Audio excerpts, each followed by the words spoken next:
Hello, continuing with the last lecture where we used pseudo-rigid body model to synthesize compliant mechanisms. Today we will discuss a little bit more on that and extend it to what can be called Burmester theory for compliant mechanisms. So, let us start with that now. Talking about Burmester theory, for that we need to recall a few things that we discussed in the last lecture.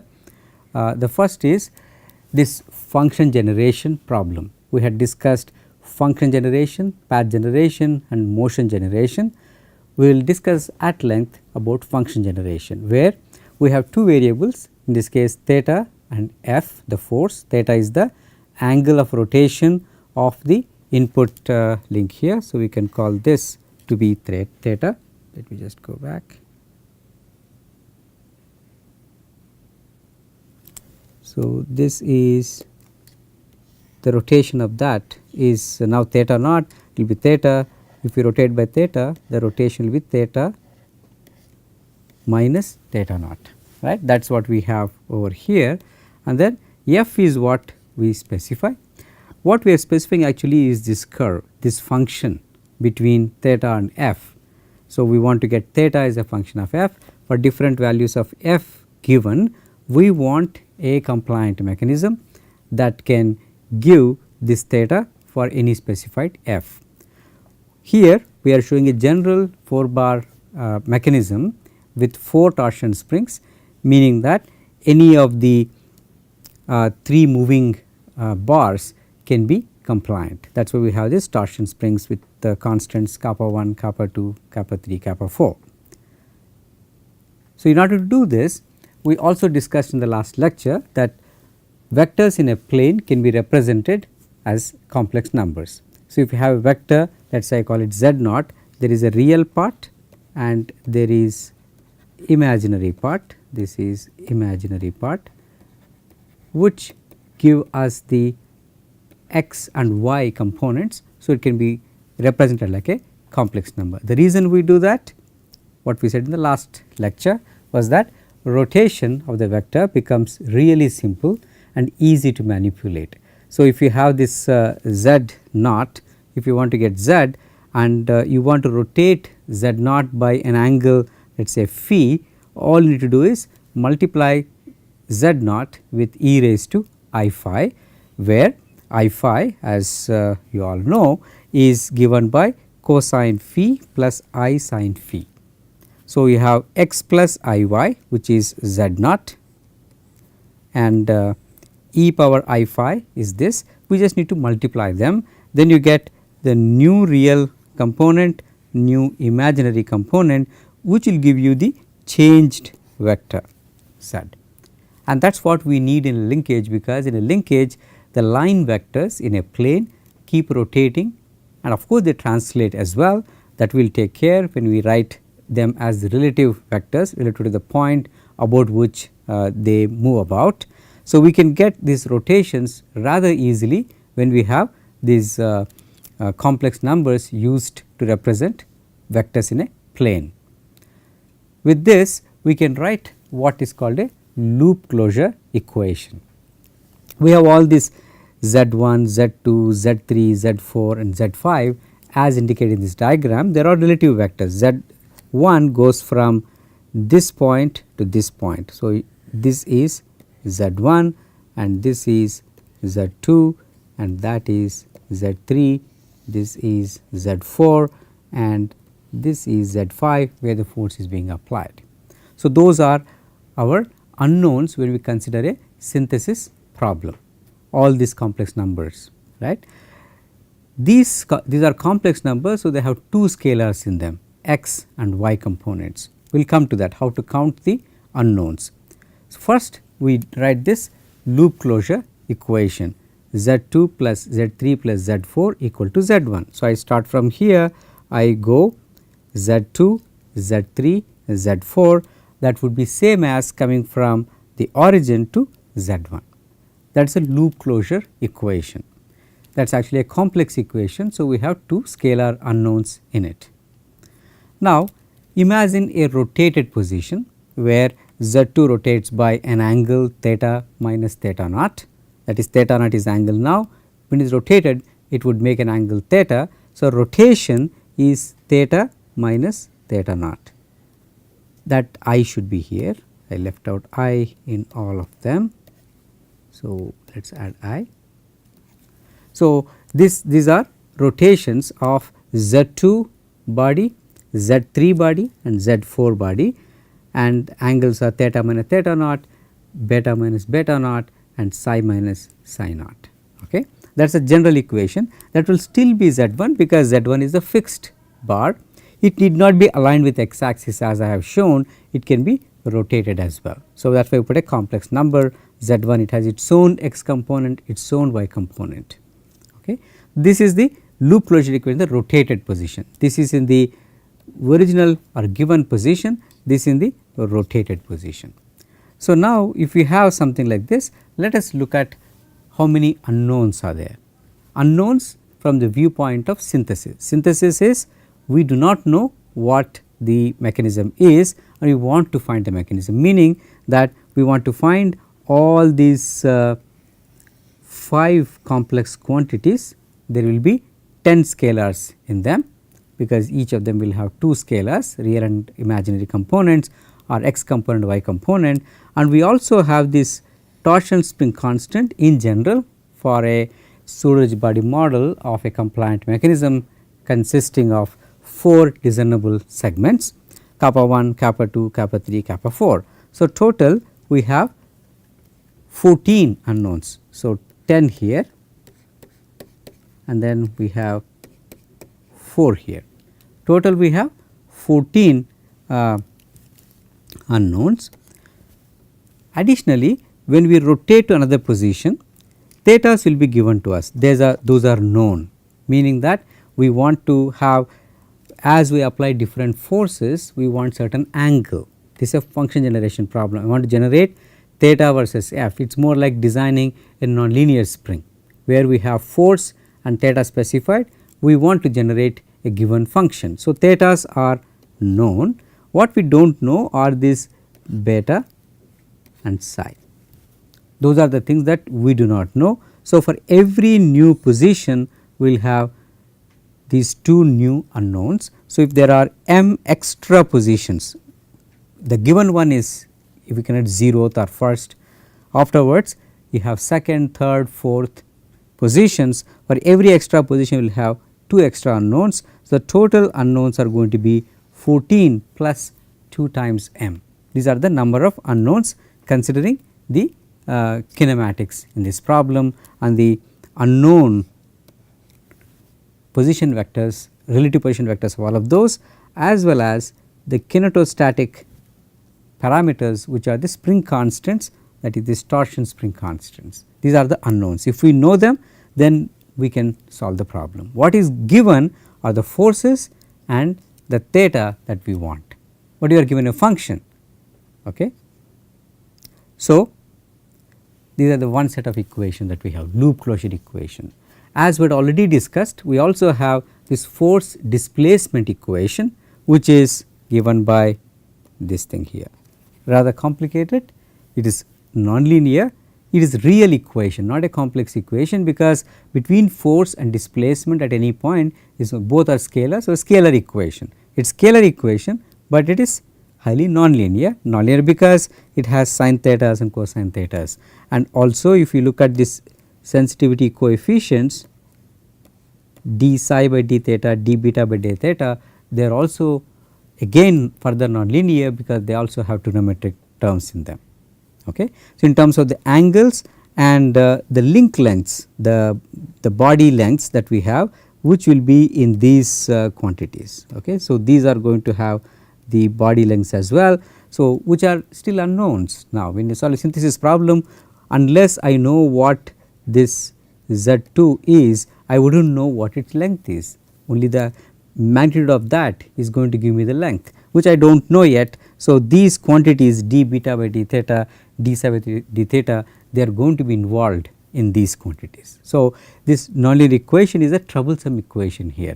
So, let us represent this nonlinear equation simply as f of theta equal to capital F. So, F is the specified force force is specified and this is the rotation. So, someone tells us that here is a function, generate this function between theta and capital F. That is our synthesis problem. So, now let us look at how we can reconcile with this synthesis equation. So, if I have this 4 bar linkage model again, I have just not shown the torsion springs, but they are there. Okay. So, our focus now is this function theta versus f, that is what we want to generate, that is our focus, right. So, if I start with the position, the given position, so that is the first one, then I have this equation Z2 plus Z3 plus Z4 equal to Z1, that is a loop closure equation. Force is 0, theta is 0. Theta is not 0, rather I should say theta, the rotation. So, theta minus theta naught, it does not start from here, let us say this is not the origin, but this is theta naught, okay. That is given to us. So, that is provided I know Z2, then I would know theta 0, okay. That is where there is no force, no rotation from current position to the any other position. Now, when I take let us say a point over here, then at this point I will have theta 1, let us call this F1. Okay. For that I can write both the loop closure equation as well as the force equation. Once again I have forgotten these i's here, let us put them, otherwise it does not make sense. So, theta 1 minus theta 0, beta 1 minus beta 0, all of that is there, and then the force equation F1 of theta 1 equal to F1. I put F1 because it have some changed values, you know, thetas and other things, otherwise the same function that we wrote nonlinear equation. So, f of theta 1 equal to F1. This is the force equation, force displacement equation, this is the kinematic loop closure equation, okay. That is for this point. Now, if I consider some other point, let us say this blue point, okay, let us actually take blue color for that. So, here I would have F2 and this is theta 2. Then I can write this equation, the force equation as well as the kinematic loop closure equation. Again I have to put I times this, I times that, I times this. Okay. So, we get again a complex equation and a scalar equation, complex equation in kinematic loop closure equation and a scalar equation, that is a force displacement equation. Okay.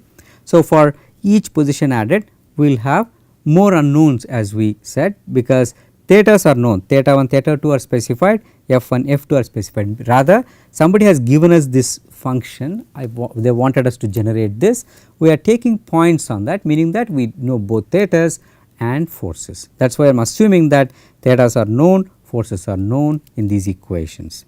So, now if you count the number of unknowns and equations, what we see is that at the beginning when I have just the first position, that is this circle here where you have theta 0 and f equal to 0, I have 14 unknowns.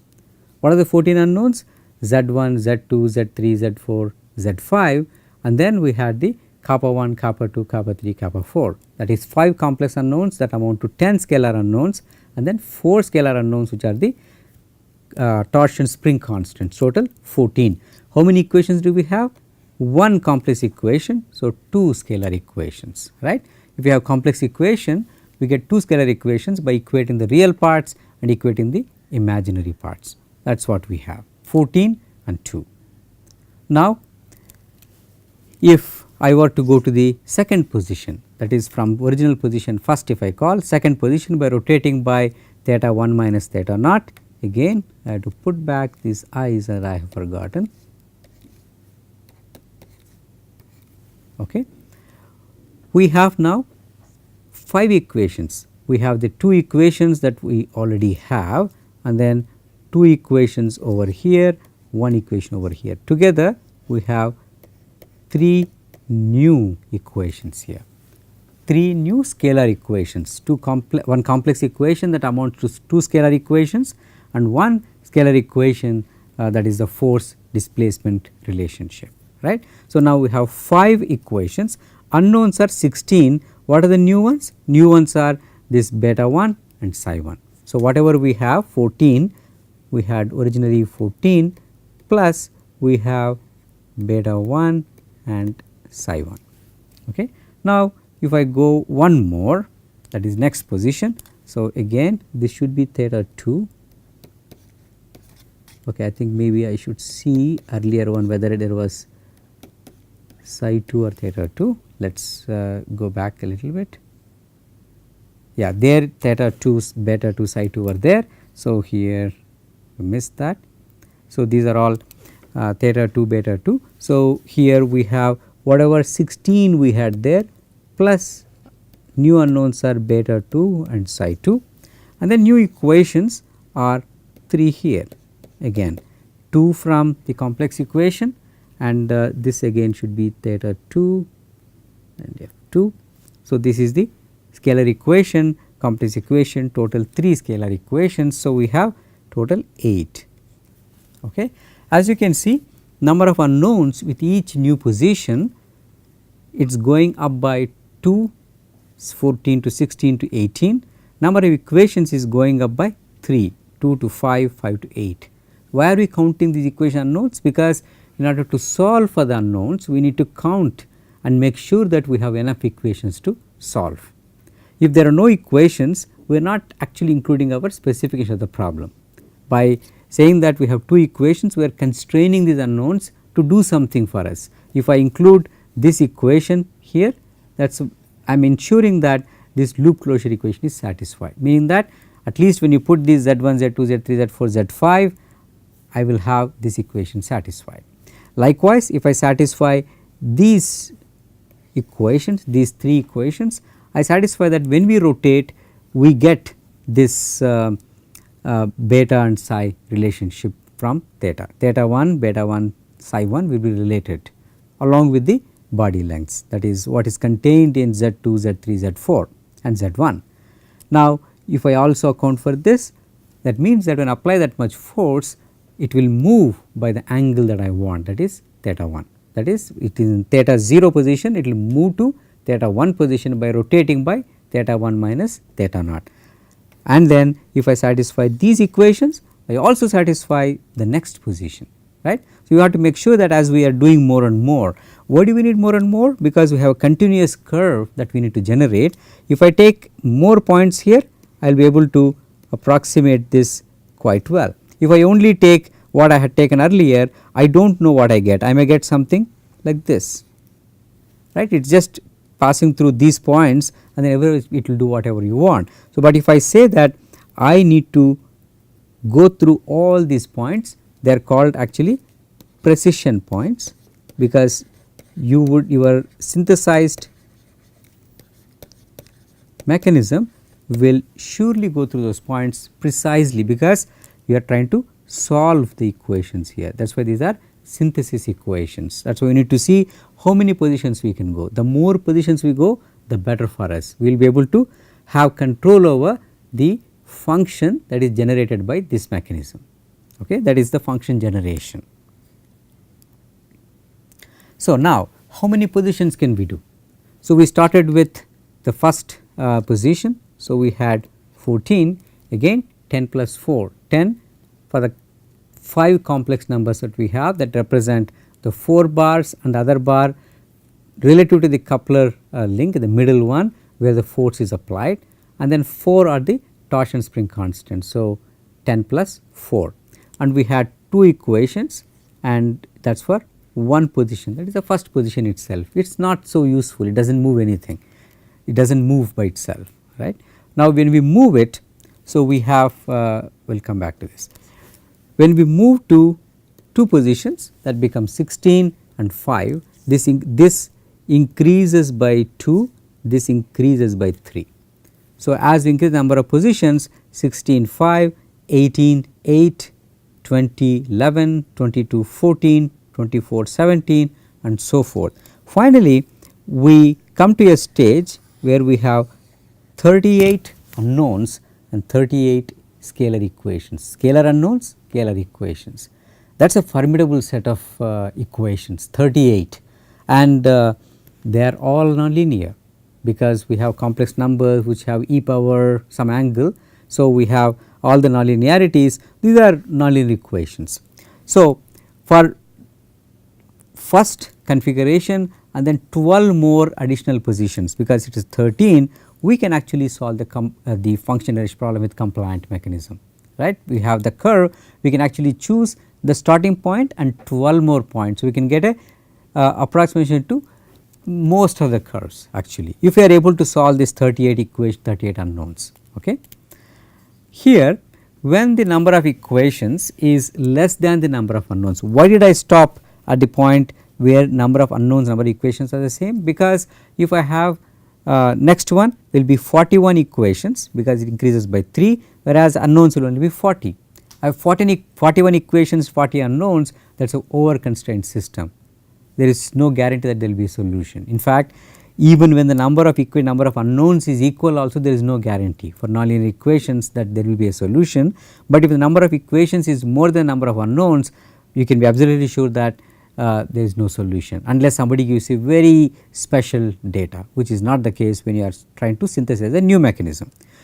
Now, if you count the number of free choices, at the beginning you have 12 free choices, you can assume a lot of things, because that for you to decide, because you have fewer equations than unknowns, that is your freedom. Now, as you go to more and more positions, the number decreases, 11, 10, 9, 8 like that, finally goes to 0. And these free choices we have to choose judiciously versus how many positions. Obviously, going to the extreme case of 38 unknown, 38 equations is not a wise choice, because you will not be able to solve them.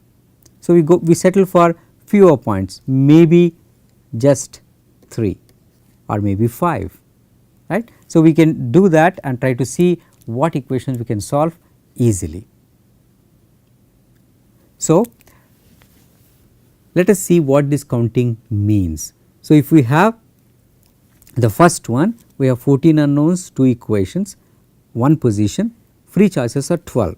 Let us see what are the 12 free choices here. We have 2 equations, 12 free choices. What are they?